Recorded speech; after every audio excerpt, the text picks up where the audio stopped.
আসসালামু আলাইকুম। তো ইদানিং কিছু কিছু সুজুকি জিক্সার ইউজার এরা এমনভাবে অন্যান্য বাইকারদের ট্রিট করে যে মনে হয় তারা যেন জেট ইঞ্জিন চালাচ্ছে আর বাকি সবাই শ্যালো মেশিন চালাচ্ছে। তো গতকাল মিরপুরে একজন জিক্সার রাইডার পিছন থেকে হর্ন দিতে থাকে। আমার সামনে দুই প্রাইভেট কারের মাঝখানে কিছুটা জায়গা ছিল, তো ওই জায়গা দিয়ে সে বের হয়ে যাবে, তো এই জন্য তাকে সাইড দিতে হবে। তো আমি অল্প সময়ের জন্য, যেহেতু রানিং অবস্থায় ছিলাম, সাইড দিতে পারি নাই বা সম্ভব ছিল না। তো রাইডার এবং পিলিয়ন দুজন ছিল। সম্ভবত রাইডারই বলে উঠলো যে আপনার জট ইঞ্জিন নিয়ে সাইড দিলেন না, আমরা তো চলে যেতে পারতাম। তো ব্যাপারটা খুব কানে লাগলো, জট ইঞ্জিন। তো তো এই হচ্ছে অবস্থা। এফজেডএক্সের ইঞ্জিন হচ্ছে জট ইঞ্জিন, আর আর জিক্সারের ইঞ্জিন হচ্ছে জেট ইঞ্জিন। তো এফজেডএক্সের ইঞ্জিন পাওয়ার, সিসি এবং রেডি পিক আপ সব দিক থেকেই জিক্সার থেকে কম। এটা ক্যালকুলেটর চেপে হিসাব করে বের করতে হয় না, এটা কনফিগারেশন এরকম। সো আপনি জিক্সারের সাথে কেন এফজেডএক্সের তুলনা করবেন? একটা বাইকের শুধু রেডি পিক আপ আর টপ স্পিড বেশি থাকলেই যে এটা অন্য একটা বাইক থেকে বেটার বা বেস্ট, এই ধরনের চিন্তাভাবনা আসলে কিছু কিছু রাইডাররা করে থাকে।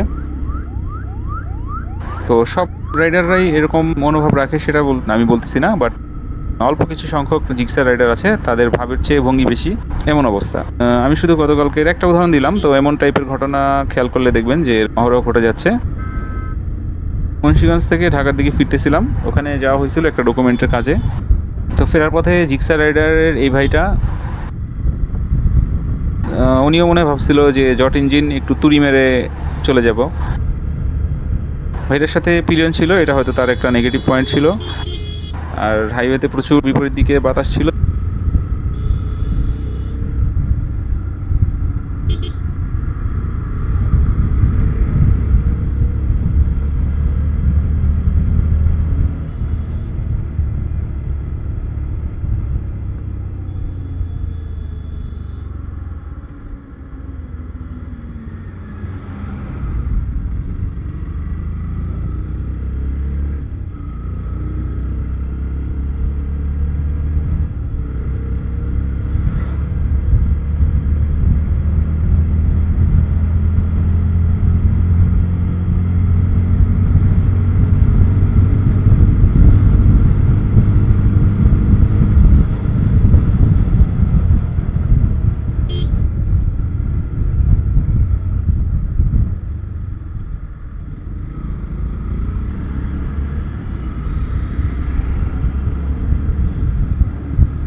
পরিশেষে কথা হচ্ছে FZX বাইক না কিনলে আমি জিক্সার FI ABS-টাই নিতাম, কারণ এটা ডিসাইড করা ছিল। বিশেষ একটা কারণে জিক্সার বাইকটা নেওয়া হয়নি।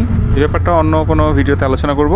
আর কমফোর্ট এবং ফ্যামিলি নিয়ে মুভমেন্ট করার চিন্তাভাবনা থেকে FZX নেওয়া, এবং টপ স্পিডিং করার বাইকও না, এটা হচ্ছে অন্য সেগমেন্টের একটা বাইক।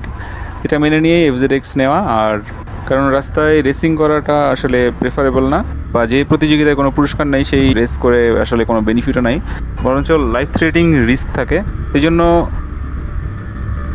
জিক্সারের পারফরমেন্সের তুলনা করা এটা ঠিক না, কারণ FZX হচ্ছে পারফরমেন্স এবং কমফোর্টের একটা ব্যালেন্সড বাইক, আর জিক্সার হচ্ছে performance oriented bike. Highway Gixxer performance বেশি থাকবে, এটাই স্বাভাবিক। তো জিক্সার ভাইটার বাইকে হয়তো পিলিয়ন না থাকলে ঘটনা উল্টা হতে পারতো। যাই হোক, ব্যাপারটা আহামরি কিছু নয়। আর সবচেয়ে বড় ব্যাপার হচ্ছে বাইকার ভাই ভাই, এটাই হোক পরিচয়। যদি কেউ 80cc বাইকও চালায় বা ইউজ করে, তো he is in our family, তো তাকেও রেসপেক্ট দিতে হবে। আজ এতটুকুই। টেক কেয়ার অ্যান্ড আল্লাহ হাফেজ।